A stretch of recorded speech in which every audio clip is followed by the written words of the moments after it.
नमस्कार दोस्तों, मैं आपका अपने चैनल HVS स्टडीज़ में स्वागत करता हूं। इस वीडियो में आपके लिए SSC CGL एग्ज़ाम के लिए मोस्ट इम्पॉर्टेंट एक्सपेक्टेड क्वेश्चंस लेकर आ गया हूं। ये आपके सभी आने वाले एग्ज़ाम के लिए मोस्ट इम्पॉर्टेंट है। इसमें स्टैटिक का पोर्शन मैंने इंक्लूड किया है, साइंस के कुछ क्वेश्चंस इंक्लूड किए हैं। हर क्वेश्चन को महत्व देते हुए उनकी डिटेल भी मैंने यहाँ पर आपको बताने की कोशिश करूँगा। अगर आप इस चैनल पर पहली बार आए हो तो आपसे अनुरोध है, चैनल को सब्सक्राइब कर लीजिएगा। वीडियो अच्छी लगे तो वीडियो लाइक करके ज़रूर जाइएगा। चलिए स्टार्ट करते हैं। जितना आपका स्कोर बने लास्ट में कमेंट भी कर दीजिएगा, जिससे कि हमें भी थोड़ा प्रोत्साहन मिले कि आप लोग कितना इन्वॉल्व हो रहे हैं इस ऐसी वीडियो में। तो पहले क्वेश्चन की बात करें। पहला क्वेश्चन है, which part of the brain controls the breathing. तो कौन सा ब्रेन का पार्ट है जो कि ब्रीथिंग को कंट्रोल करता है? तो आंसर यहाँ पर हो जाएगा, जब ब्रीथिंग को कंट्रोल करने वाला होता है मेड्यूला ऑब्लोंगेटा। आपको पता होगा ये हाइंड ब्रेन, हमारे ब्रेन में 3 पार्ट होते हैं। कौन कौन से? एक फोर ब्रेन, एक मिड ब्रेन और एक हाइंड ब्रेन। हाइंड ब्रेन का जो हाइंड ब्रेन के 3 पार्ट होते हैं, सेरेब्लम, पोन्स और मेड्यूला ऑब्लोंगेटा। तो ये वही हाइंड ब्रेन का पार्ट है मेड्यूला ऑब्लोंगेटा, जो कि ब्रीथिंग में हमें मदद करता है। आपको बता दूं, जो ये मेड्यूला ऑब्लोंगेटा है हमें और कहाँ कहाँ मदद करता है, जैसे कि आँखों की जो हमारी पुतलियाँ होती हैं उनका कॉन्ट्रैक्ट या फिर रिलैक्स होना, उसमें भी ये मदद करता है। जो हमारे हाथों के जो बाल वगैरह, जो बॉडी के जो बाल होते हैं वो खड़े हो जाते हैं जब डर लगता है या फिर अचानक से कुछ हमारे सामने घटना घटती है, तो उस टाइम पर भी हमें मेड्यूला ऑब्लोंगेटा ही काम कर रहा होता है। हमारे जब पसीना आता है, दिल का धड़कना हो गया, ये सारे काम के समय मेड्यूला ऑब्लोंगेटा ही काम करता है। ठीक है, चलिए आगे बात करें। अगला क्वेश्चन है, who discovered the reflex action. तो किसके द्वारा रिफ्लेक्स एक्शन को डिस्कवर किया गया था? तो आंसर यहाँ पर हो जाएगा, मार्शल हॉल के द्वारा डिस्कवर किया गया था रिफ्लेक्स एक्शन को।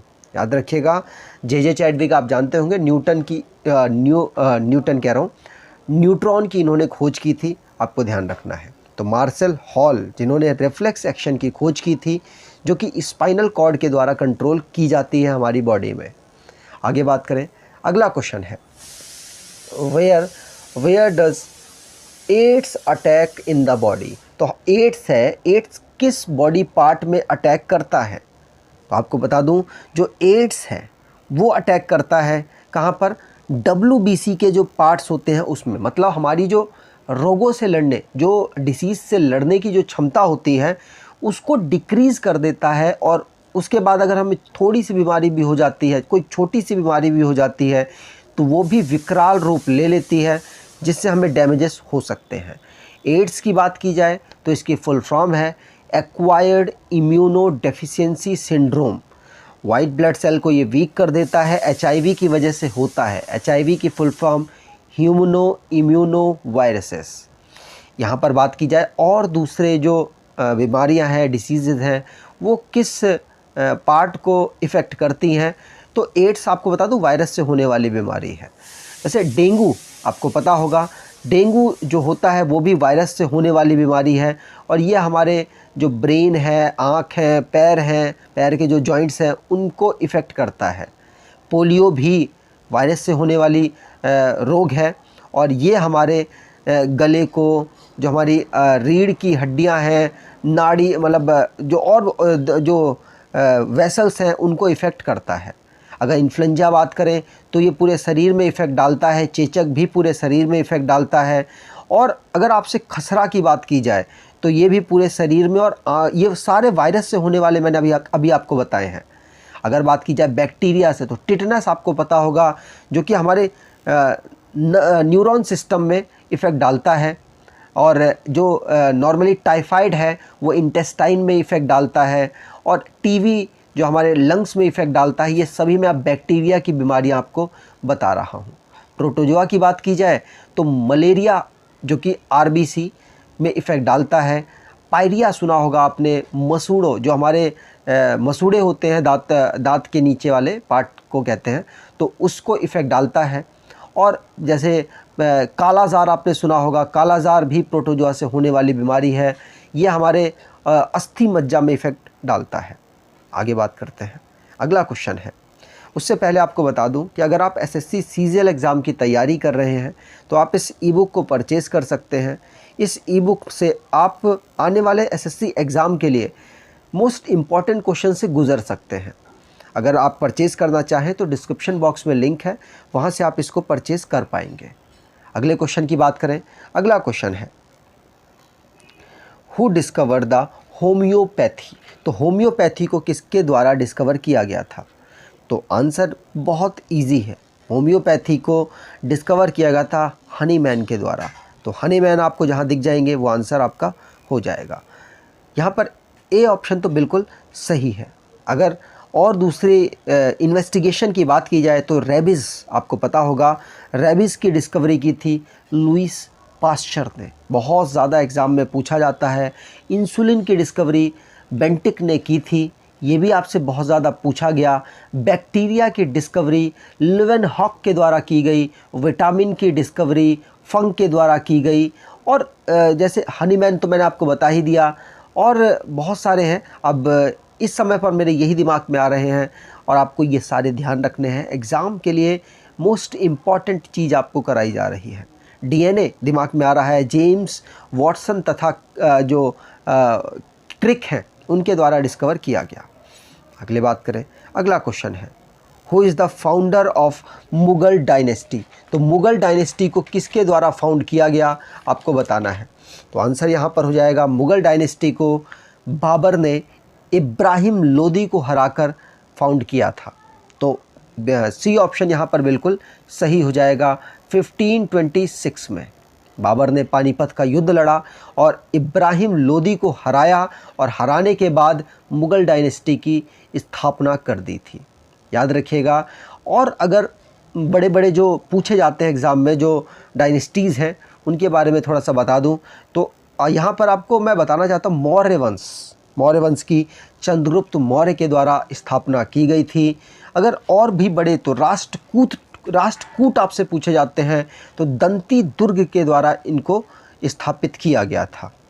अगर पाल वंश की बात की जाए तो गोपाल के द्वारा इसको स्थापित किया गया था, और तुगलक वंश को गियासुद्दीन तुगलक, खिलजी वंश को जलालुद्दीन खिलजी, गुलाम वंश को कुतुबुद्दीन ऐबक, ये सल्तनत मैं आपको बता रहा हूँ। सैयद वंश खिज खां, लोधी वंश बहलो लोधी, और एक विजयनगर की स्थापना की थी हरिहर और बुक्का ने, याद रखिएगा। ये दोनों भाई बहुत ज़्यादा प्रचलित हैं, एग्ज़ाम में भी पूछे जाते हैं, इसलिए आपको ध्यान रखना है।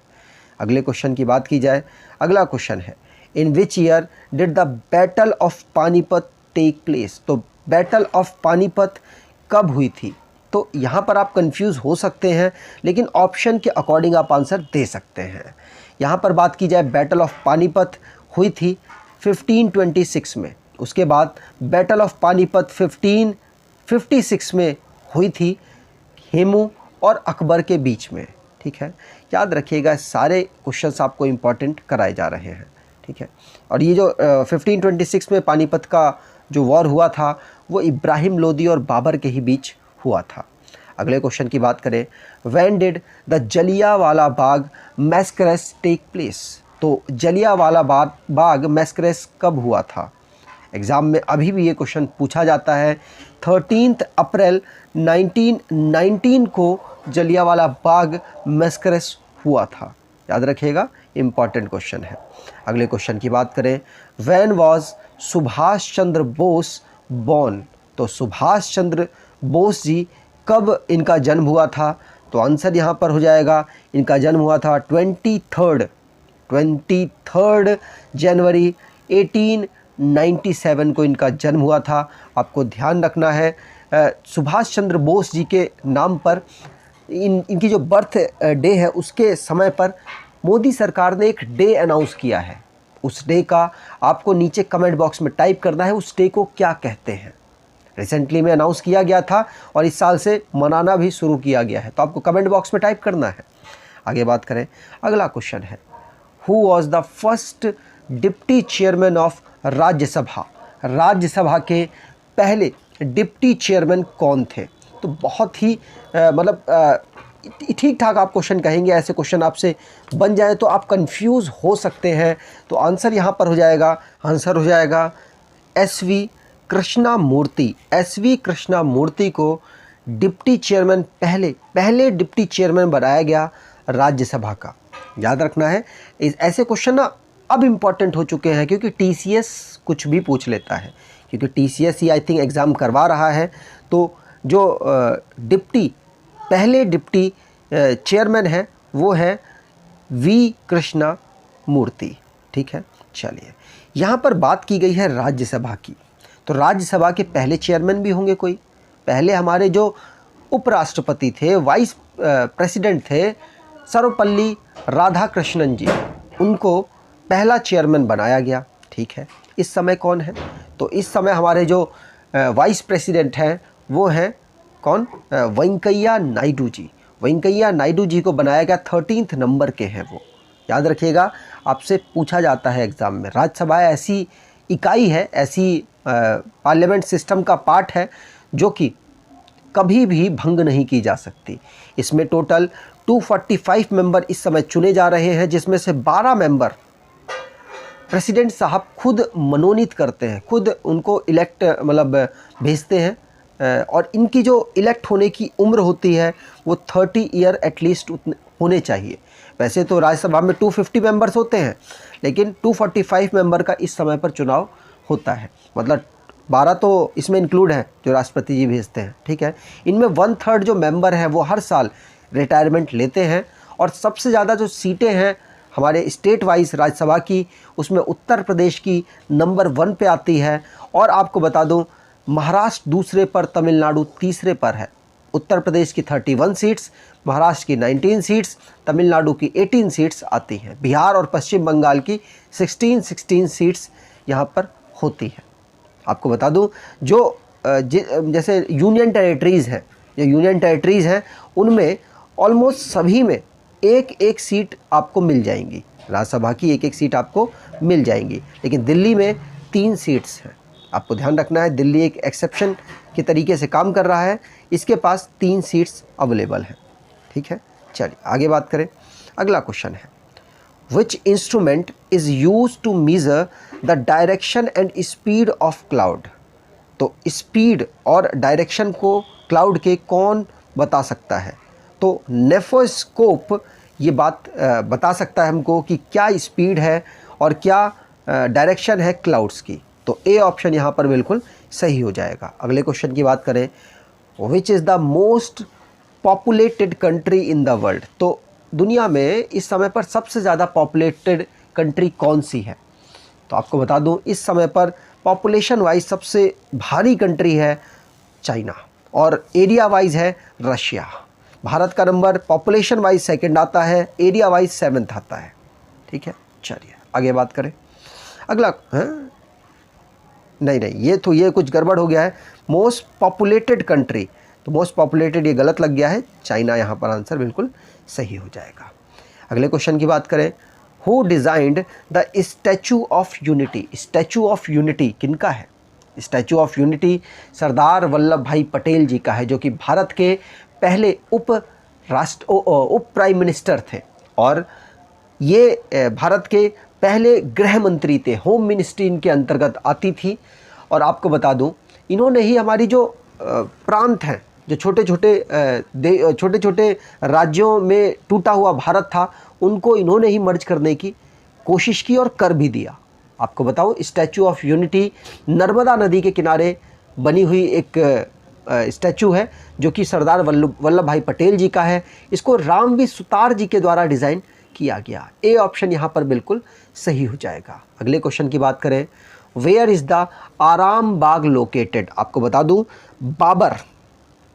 बाबर से रिलेटेड है, बाबर के द्वारा ही इसको डेवलप किया गया। कहाँ डेवलप किया गया ये तो क्वेश्चन है, लेकिन जब बाबर की मृत्यु हुई थी 1930 में, एक बीमारी की वजह से, वो बीमारी उस समय पर नॉलेजेबल नहीं थी, तो जो 1930 कह रहा, माफ़ कीजिएगा, 1530 में आराम बाग में ही उनका पहले जो मरी हुई बॉडी थी उसको गाड़ा गया था, लेकिन बाद में उसको वहाँ से निकाला गया हुमायूं के द्वारा, और लाहौर में उसको दफनाया गया। याद रखिएगा, बाबर की जो मृत्यु हुई थी वो पहले तो आराम बाग जो आगरा में है, आपका आंसर मिल चुका होगा, आगरा में है, वहाँ पर गाड़ा गया।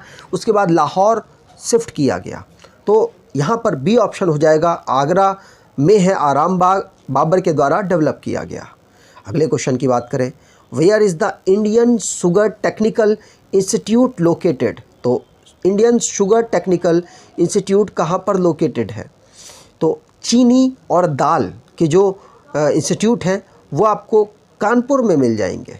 तो कानपुर, ए ऑप्शन यहाँ पर बिल्कुल सही हो जाएगा। याद रखिएगा, इंपॉर्टेंट क्वेश्चन है। अगले क्वेश्चन की बात की जाए, which of the following person is a two time Nobel prize winner. तो कौन इनमें से ऐसे हैं जिनको 2 बार नोबल प्राइज़ मिला है? तो सीवी रमन जी को 1930 में भारत में फिज़िक्स के लिए पहले फिज़िक्स के पर्सन थे जिनको नोबेल प्राइज़ मिला। उसके बाद इनमें से मैडम क्यूरी जो कि 2 बार नोबेल प्राइज़ जीती, 1903 में और 1911 में। ठीक है, 1911 में इनको मिला था केमिस्ट्री के लिए और 1903 में इनको मिला था फिज़िक्स के लिए। तो 2 क्षेत्र में इनको नोबेल प्राइज़ मिलने वाली ये पर्सन है। याद रखिएगा, सी ऑप्शन यहाँ पर बिल्कुल सही हो जाएगा। अगर आपको ये वीडियो अच्छी और इम्पॉर्टेंट लगी होगी तो आपसे अनुरोध है, वीडियो को लाइक ज़रूर करके जाइएगा और एटलीस्ट अपने कुछ दोस्तों तक वीडियो को शेयर ज़रूर कीजिएगा। और आपके एग्ज़ाम जो चल रहे हैं उनके लिए सभी को ऑल द बेस्ट। जिनका आगे आने वाले शिफ्टों में एग्ज़ाम है, अच्छे से दीजिएगा, खूब मन लगा के याद करके दीजिएगा। मतलब ऐसे नहीं तुक्का मत मारिएगा, तुक्का मारने से कोई बेनिफिट होता नहीं है। और सबके लिए ऑल द बेस्ट है। धन्यवाद।